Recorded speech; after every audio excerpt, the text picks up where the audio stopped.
Assalamualaikum warahmatullahi wabarakatuh. Selamat pagi anak-anak ibu semuanya. Bagaimana kabarnya hari ini? Nah, semoga kita semua selalu diberi kesehatan oleh Allah Subhanahu wa Ta'ala, dan anak-anak ibu tetap semangat dalam menjalani kegiatan proses belajar mengajar kita. Baiklah anak-anak ibu, pada hari ini kita akan mempelajari materi tematik untuk kelas 3 SD. Tema 4, kewajiban dan hakku. Subtema 3, kewajiban dan hakku dalam bertetangga, pada pembelajaran yang keempat.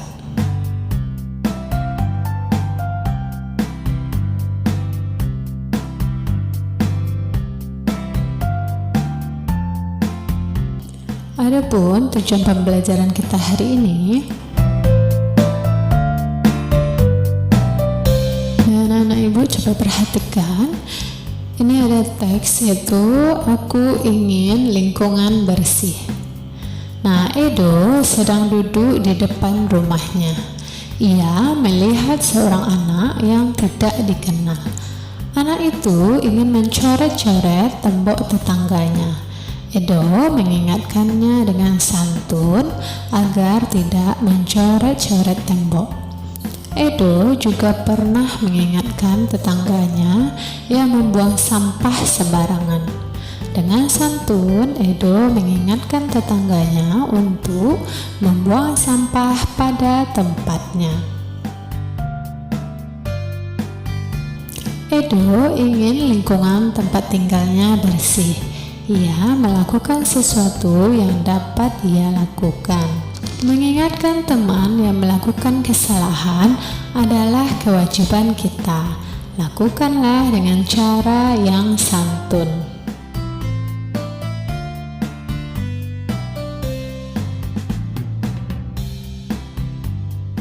Nah, anak-anak ibu, amati kembali teks yang berjudul Aku Ingin Lingkungan Bersih. Nah, bisa anak ibu amati ya pada buku anak ibu.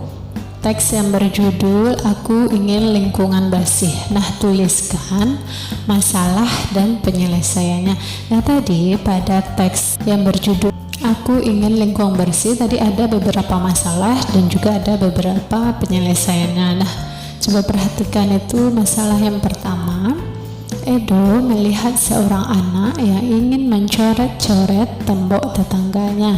Nah, penyelesaiannya yaitu Edo mengingatkannya dengan santun agar tidak mencoret-coret tembok. Nah, begitu ya anak-anak ibu. Tadi masalah yang ini terdapat di teks yang berjudul Aku Ingin Lingkungan Bersih ya. Kita tuliskan permasalahannya, kemudian penyelesaiannya apa ya. Dan langsung kita masuk pada tugas 1. Amati kembali teks yang berjudul Aku Ingin Lingkungan Bersih, kemudian tuliskan masalah dan penyelesaiannya pada tabel berikut ini. Nah, coba anak ibu amati lagi ya teks yang berjudul Aku Ingin Lingkungan Bersih, lalu anak ibu tuliskan masalahnya apa, dan nanti anak ibu tuliskan juga penyelesaiannya seperti apa ya. Nah, itu udah ibu kasih contoh tadi ya. Nah, itu untuk tugas 1. Setiap orang berhak mendapat lingkungan yang bersih. Setiap orang juga wajib menjaga agar lingkungannya tetap bersih. Nah, bagian mana saja di lingkungan anak ibu yang harus selalu bersih? Nah, anak ibu, lingkungan yang harus selalu bersih yaitu lingkungan rumah kita ya, kemudian lingkungan di sekitar tempat tinggal kita, kemudian selokan, kemudian tempat pembuangan sampah. Nah, itu semua harus dijaga kebersihannya. Nah, kita masuk pada tugas 2. Nah, uraikan kewajiban dan hak tentang lingkungan rumah yang bersih. Kemudian tuliskan pada tabel berikut ini. Nah, ini lingkungan rumah bersih. Nah, apa saja kewajiban dan hak anak ibu tentang lingkungan rumah yang bersih? Nah, di sini contohnya itu kewajibannya itu menyapu perkarangan atau menyapu rumah itu kewajiban ya. Sedangkan untuk hak itu pekarangan atau rumah bersih, pekarangan bersih atau rumah bersih. Nah kemudian anak ibu lanjutkan sampai seterusnya untuk kewajiban. Begitu juga untuk hak, anak ibu lanjutkan juga apa yang menjadi kewajiban, kemudian dituliskan juga apa yang menjadi hak ya, tentang lingkungan rumah yang bersih. Nah itu untuk tugas 2. Hidup bertetangga sangat menyenangkan. Kita dapat bertemu dengan tetangga di banyak kesempatan. Ibu Beni sering bertemu tetangga saat belanja di tukang sayur keliling. Tukang sayur mereka sangat menjaga kebersihan. Dia juga tahu aneka bahan makanan yang sehat yang dibutuhkan.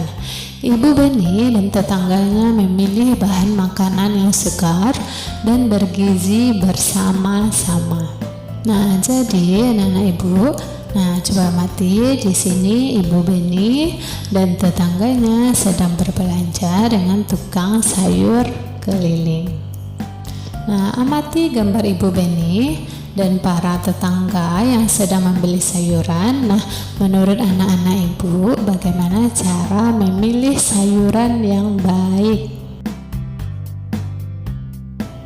Nah, cara memilih sayuran yang baik yaitu pertama, warna sayuran segar dan tidak layu. Kemudian, bagian daun tidak berbintik atau berlubang akibat dimakan ulat. Nah, yang ketiga, sayuran harus mengandung vitamin yang dibutuhkan oleh tubuh. 4. Sayuran tidak busuk atau basi. Nah, 5. Sayuran dibungkus dengan baik. Nah, ini adalah beberapa cara untuk memilih sayuran yang baik. Anak-anak ibu telah mengetahui cara memilih sayuran dan makanan yang baik dan bergizi. Oleh karena itu, anak-anak ibu wajib bersyukur mendapat makanan bergizi. Nah, anak-anak ibu juga wajib berterima kasih kepada orang tua anak ibu. Nah, apakah anak ibu pernah ikut ibu belanja di pasar? Nah, coba sesekali ikut ibu anak ibu atau mamanya ke pasar, kemudian lihatlah bagaimana ibumu memilih bahan makanan, sayuran, dan buah-buahan untuk seluruh keluarga.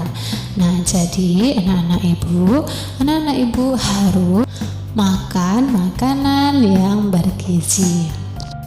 Itulah materi kita pada pembelajaran tematik untuk kelas 3 SD. Tema 4, kewajiban dan hakku. Subtema 3, kewajiban dan hakku dalam bertetangga, pada pembelajaran yang keempat. Nah, terima kasih. Semoga bermanfaat bagi anak ibu. Itu sudahi. Wabillahi taufiq wal hidayah. Assalamualaikum warahmatullahi wabarakatuh.